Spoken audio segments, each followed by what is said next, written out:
We'll get to those stories in just a few moments. Good morning, I'm Fernanda Lopez. And I'm Chris Gilson. It is Sunday, February 5th. Thanks for joining us this morning. Another chilly morning out there. Yeah, but then later on you called it super sunny. Super sunny Sunday. I like it. A lot of sunshine ahead once again with the spring-like temperatures continuing after a cold start. We will warm things up later on today. Live look at the Big Eye and over downtown. We are quiet this morning with clear skies. Temperatures, though, starting out around freezing at 32 this morning. Temperatures elsewhere, 20s in Taos and Durango, upper 20s in Farmington, teens and Grant, lower 30s in Roswell and Carlsbad, and 40 degrees in TRC right now. As we head into the afternoon, we're looking at high temperatures once again back into the low to mid 60s to close out the weekend. We do have some changes as you head out the door for work or school on your Monday. We'll talk about what changes are ahead for the upcoming week coming up in a few moments. Fernanda? Okay, thank you, Chris. And we continue with a live look out at Washington, D.C. this morning, where a federal appeals court denied the Justice Department's request to reverse a restraining order that halted President Donald Trump's travel ban. It's now up to both the state of Washington and the Trump administration to file further arguments by Monday afternoon. And as Wendy Gillette reports, protests against the travel ban are breaking out across the country and around the globe. I find that the court should and will grant the temporary restraining order. A federal appeals court has denied the Justice Department's request to reverse a restraining order that halted President Donald Trump's travel ban of people from 7 predominantly Muslim countries. Right now, the State Department says up to 60,000 foreigners whose visas were electronically canceled can now travel to the U.S., and many are rushing to airports before the window potentially closes. The decision by the federal judge, who was appointed by President George W. Bush, drew the scorn of the commander-in-chief on Twitter. Mr. Trump wrote Saturday, because the ban was lifted by a judge, many very bad and dangerous people may be pouring into our country. A terrible decision. What is our country coming to when a judge can halt a Homeland Security travel ban and anyone, even with bad intentions, can come into U.S.? If the Justice Department's appeal is successful and happens quickly, travelers to international airports in the U.S., including JFK Airport here in New York City, could find themselves in a similar situation as last weekend, when many were left in limbo. On Saturday, protests over the travel ban spread across the country, including in Washington, D.C., Los Angeles International Airport, Mar-a-Lago, Florida, where Mr. Trump is spending the weekend, and around the world in Berlin and London, where some carried signs that read, "Fight ignorance, not immigrants." Wendy Gillette for CBS News, New York. Now, there's still confusion at airports over who will be allowed to fly. Some airlines are permitting those with valid visas to board U.S.-bound flights, while others are not. New this morning, Vice President Mike Pence is pledging Supreme Court nominee Neil Gorsuch will join the nation's highest court one way or the other. Pence says the seat left vacant by Justice Antonin Scalia belongs to the American people and not to any party or any ideology or interest group.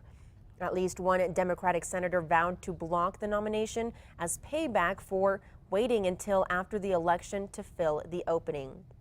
Now we'll continue to bring you every moment from the White House with President Trump. Stay up to date on air, online, and on the KRQE News app. 4 people are locked up this morning after trying to bust their buddy out of the Valencia County Detention Center. According to the criminal complaints, New Mexico State Police say Dixie Pancotai, Dylan Stamper, Christy Townsend and Randall Townsend were trying to help Andrew Pancotai. He was in jail for a warrant out of Pennsylvania. These charging documents reveal the 4 faxed papers claiming Andrew was behind bars illegally and marshals would pick him up. U.S. Marshals and state police responded but didn't stop them. Instead, complaints reveal they waited until the 4 arrived. Officers arrested the group. They face charges for bringing weapons onto jail property. Meanwhile, deputies are investigating a stabbing. It happened near Dallas Road and Arroyo Road west of Los Lunas. Deputies say the man was badly beaten and stabbed 3 times. He was airlifted to UNMH. Officers are now looking for a white 1999 to 2002 Pontiac that may have been involved. New this morning, 2 Roswell men are locked up after allegedly shooting at police officers. Early yesterday morning at the Whataburger on North Main Street, police say 29-year-old Candido Andalzano and 19-year-old Raymond Gonzalez Cedillo fired a shot through a window right above where the officers were eating their meals. Now, no one was hurt in this incident. Roswell police quickly arrested the two. They are each facing an attempted murder charge. A lawsuit is underway this morning. Belen is suing Valencia County, claiming taxpayers were ripped off, paying for a hospital that hasn't been built.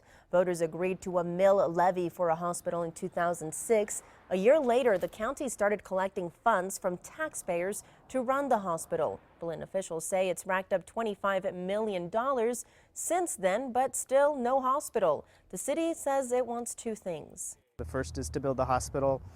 The second would be to return the mill levy money that the taxpayers have been paying if they choose not to build that hospital.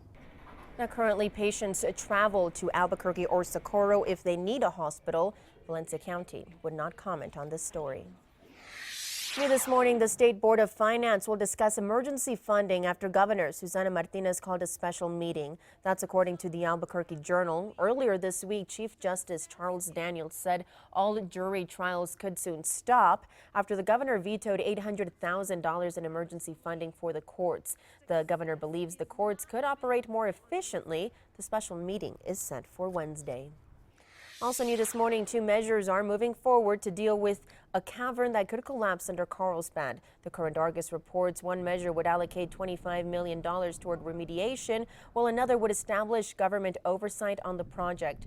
Estimates say up to 200 people in Carlsbad would be affected if the caverns collapsed. I&W had to close the brine well due to the cavern and went bankrupt.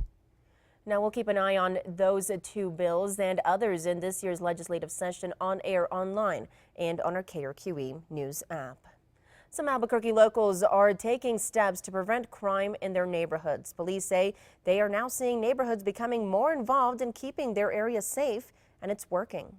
I've actually confronted prostitutes, drug dealers, gang members. Mark Burton says he's tired of the crime in his southeast Albuquerque community. There's a direct relationship with patrols and reduced crime. Now he's working to add neighborhood patrols. Put those on the side there. Darren Gunn's a member of his neighborhood patrol. He lives in Santa Fe Village on the west side. I have small children and I want to, provide them a safe place, to raise them. Gunn says the neighborhood patrols here help a lot. I think crime has definitely decreased. Santa Fe Village is one of 3 neighborhoods in Gunn's area where neighbors do patrols. But police say there are more throughout the city. Someone in the neighborhood that's kind of looking out for everyone else, just driving around and watching each other's back. Santa Fe Village has about 20 volunteers. It does 10 to 15 patrols a week. They recently raised $800 to buy more patrol kits with lights, signs, and safety vests. Sit back. I think that just having someone patrolling out there, criminals coming in the neighborhood would happen to see that, and they're going to go look elsewhere. Now, APD holds 4-hour training sessions for neighborhoods looking to start these patrols. A cat that got stuck on a transformer pole for 3 days in Las Vegas is safe this morning. The cat's owner says the cat scurried up a pole when a dog spooked it. He called numerous agencies to get help taking the cat down with no luck. Local firefighters said they couldn't help because they didn't want to risk electrocution because the pole was still active. The Public Utility Authority finally came out and got the cat down. The big numbers for the big game, the Super Bowl, certainly stimulates the economy. How much Americans are expected to spend? Also, stepping up security, keeping people safe is a priority in Houston. What measures are being put in place? And we are taking a live look out at NRG Stadium ahead of tonight's big game. Hundreds of thousands expected to flood that area. And this coming up tonight at 10.